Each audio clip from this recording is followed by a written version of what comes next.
Hey, welcome back. As I said in the previous clip, we have now gotten the all the four yellows on the top, which means you are literally gotten to the state where the four edges, the yellows are on the top, but they may not be orienting themselves with the colors like here. So what we are going to do is there is only one that is oriented. These three are not. As you see that there are gaps and they are not fitting with each other, so we have to make them. Keep the one that is oriented, that is correctly positioned as your base, and then do the step to move this out. So we all know how we do that generally. There is a formula that we use for getting this: r u r prime u r u2 r prime. So what it does is it rotates this to here, this to here, and this to here, and it will not touch the base. So if you see this piece would have moved here, this piece would have moved here, and this piece would go here, but this will remain as it is. So now let us see if there is anything that has actually aligned. Still nothing is aligned, right? So let's do it one more time to see what it does. So r u r prime u r u2 r prime.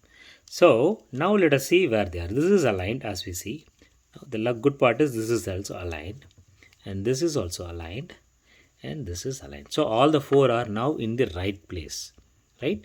So sometimes this may not happen. You may have to do it one more time, but in that case, what happens is the two will get aligned and two will not.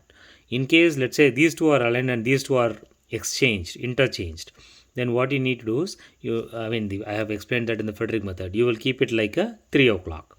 The 3 o'clock, this is 9 o'clock, this is 3 o'clock, right? So you keep it like a 3 o'clock and then do the same thing. And then in the RUR prime, you will also do the last move to do the U. Now we have said RU R prime, UR U2 R prime.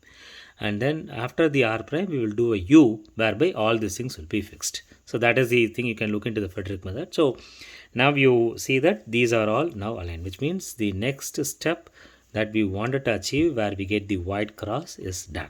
Sorry, yellow cross is done now. White cross is already fixed. First layer is fixed, second layer is fixed.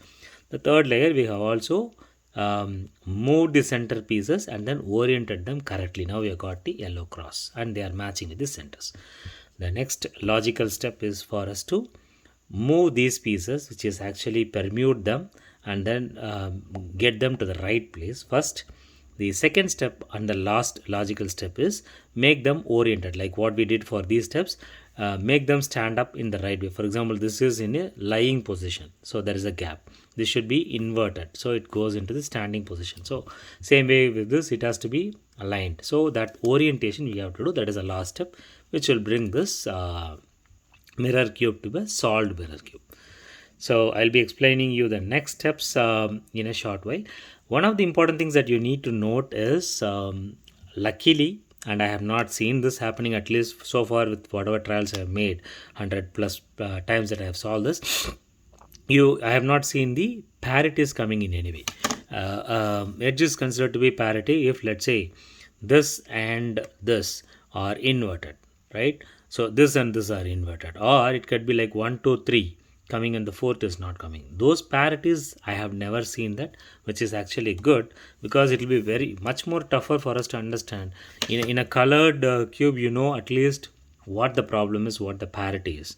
And particularly when you go to a 4x4, let's say if you I'll just show you what the parity is, what I'm referring to. So if you see this is a parity that we see in the 4x4, right? This and this piece are in the opposite place, correct?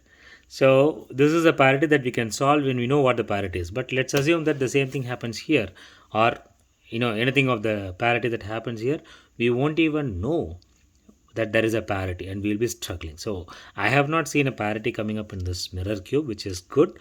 And if anyone has seen a parity, please do let me know in the comment. I'll be glad to see if I can reproduce it, but I have not seen that, so which is a good part. So with all those explanations, we have made a good progress from starting the scrambled cube to finishing the first layer to the second layer, and then now we have got the yellow cross which is on the top layer, the FLL that we are doing, and we have also oriented them in the right place. So our next logical step is to permute the corners, the yellow corners, and then orient them, which I'll be explaining in the next clip. Thank you. Let's take a small break.